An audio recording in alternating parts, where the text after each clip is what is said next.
Assalamualaikum warahmatullahi wabarakatuh. Innal hamdalillah nahmaduhu wa nasta'inuhu wa nastaghfiruh wa na'udzu billahi min shururi anfusina wa min sayyiati a'malina. Man yahdihillahu fala mudilla lahu wa man yudlil fala hadiya lahu. Asyhadu an la ilaha illallah wahdahu la syarika lahu wa asyhadu anna Muhammadan 'abduhu wa rasuluh. Allahumma shalli wa sallim wa barik ala nabiyina Muhammadin wa ala alihi wa sahbihi ajma'in.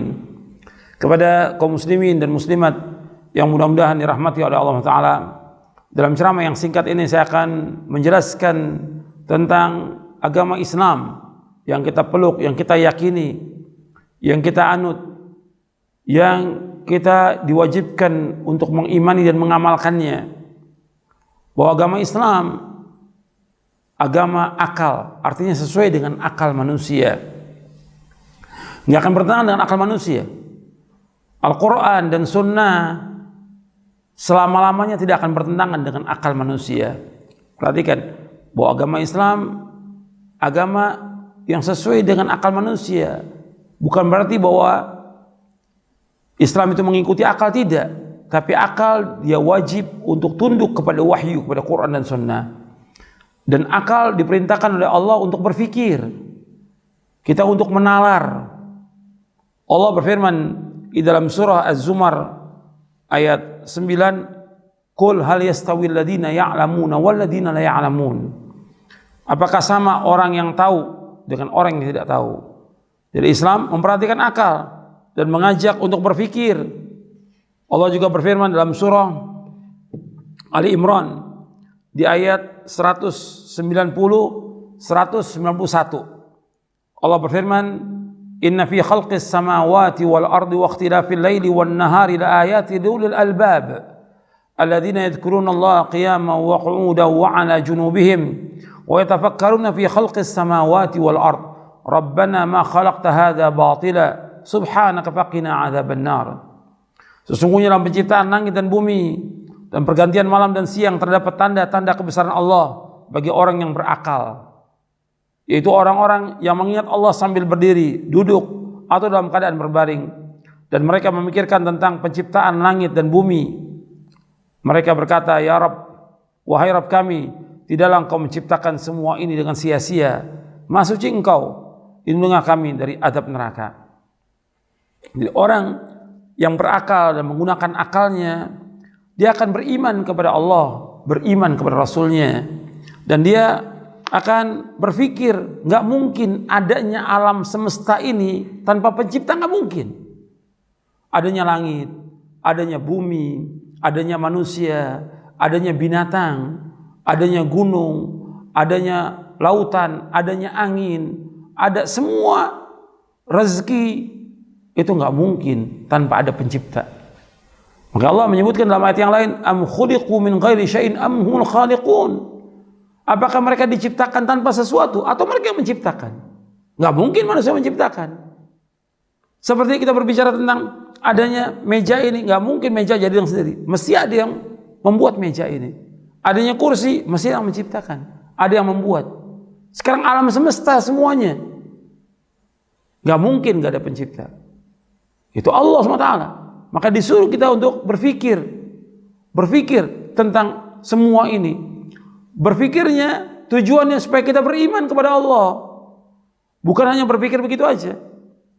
Jadi orang diberikan akal oleh Allah Ta'ala untuk berpikir yang benar, berpikir yang lurus, berpikir yang waras, untuk memahami tentang esensi agama ini. Allah menciptakan kita untuk beribadah kepada Allah. Akal digunakan. Makanya orang-orang kafir ketika mereka dimasukkan ke dalam neraka, mereka mengatakan, "Lau kunna nasma'u aw na'qilu ma kunna fi ashabis sa'ir." Kalau seandainya dulu kami mendengar dan kami berakal, berpikir, maka kami enggak termasuk penghuni neraka. Apa mereka enggak punya akal? Punya akal. Apa mereka enggak punya pendengaran? Punya pendengaran, tapi mereka enggak gunakan untuk mendengarkan kebaikan, mendengarkan Quran dan Sunnah. Mereka punya akal, tapi mereka enggak gunakan akalnya untuk tunduk kepada wahyu, kepada Quran dan Sunnah. Jadi mereka menyesal dari kiamat. Allah abadikan dalam surah Tabarak yang kita sudah hafal. surah Al-Mulk, surah yang ke-67. Allah menyebutkan, wa qalu law kunna nasma'u aw na'qilu ma kunna fi ashabis sa'ir. Mereka berkata, maksudnya orang-orang kafir berkata, law kunna nasma'u, kalau seandainya dulu waktu dunia kami mendengar, aw na'qilu, kami berakal, berfikir, ma kunna fi ashabis sa'ir, maka kami tidak termasuk penghuni neraka sa'ir. Surah Al-Mulk surah 67 ayat 10. Jadi Islam ini sesuai dengan akal. Nggak akan bertentangan antara Al-Quran dan Sunnah dengan akal manusia, tidak. Tapi akal pada tempatnya digunakan untuk berpikir, mengembangkan kreasi mereka, inovasi mereka dan segala macam. Disuruh untuk buat apa saja silakan, selama nggak bertentangan dengan ajaran Islam. Disuruh berpikir, boleh manusia untuk membuat segala macam, pesawat, mobil, senjata, segala macam, selama digunakan untuk maslahat. Berpikir, mengembangkan itu. Tapi berbicara tentang agama, maksudnya akal ini mengatur agama, nggak boleh. Atau kita memikirkan tentang zat Allah, nggak boleh. Karena apa? Nggak mampu. Akal nggak akan sanggup. Maka Nabi bersabda SAW, tafakkaru fi khalqillah wala tafakkaru fillah. Pikirkan tentang makhluk Allah, jangan pikirkan tentang zat Allah. Akal nggak akan mampu memikirkan tentang zat Allah. Disuruh akal, dia bergerak pada bidangnya, pada kemampuannya, pada yang dibolehkan menurut syariat. Boleh berpikir tentang makhluk semuanya, dia boleh berpikir. Dianjurkan untuk berpikir tentang seluruh keadaan makhluk ini, bahwa ada pencipta, Allah SWT. Disuruh dia untuk beribadah kepada Allah. Tapi nggak boleh berpikir tentang zat Allah, karena akal nggak akan mampu. Kemudian juga diutusnya para anbiya wa rusul alaihi wasallam mengajak mereka juga untuk berpikir. Diutusnya para nabi rasul. Allah berfirman dalam surah Yusuf di ayat 109, wa ma arsalna min qablika illa rijalan nuhi ilaihim min ahlil qura afalam yasiru fil ardi fayanzuru kaifa kana aqibatul ladzina min qablihim wala darul akhirati khairul ladzina taqau afala ta'qilun. Dan tidaklah kami mengutus sebelum kamu melainkan laki-laki, kami wahyukan kepada mereka dari penduduk kota itu. Tidaklah mereka berjalan di muka bumi, mereka melihat bagaimana akibat orang-orang sebelum mereka yang mendustakan para rasul. Sesungguhnya kehidupan akhirat itu lebih baik bagi orang-orang yang bertakwa. Apakah kalian tidak berpikir? Allah menyuruh dalam surah Yusuf ayat 109 untuk berpikir. Artinya diutus para nabi, para rasul untuk manusia beriman, kemudian memahami agamanya dan mengamalkan. Karena mereka hidup bukan untuk sekarang, mereka hidup untuk kehidupan yang lain, itu kehidupan akhirat yang kekal. Disuruh berpikir. Makanya kaitan tentang akhirat dibawakan terus oleh para anbiya wa rasul ketika dakwah kepada orang-orang kafir agar mereka beriman bahwa sesudah dunia ini ada kehidupan akhirat.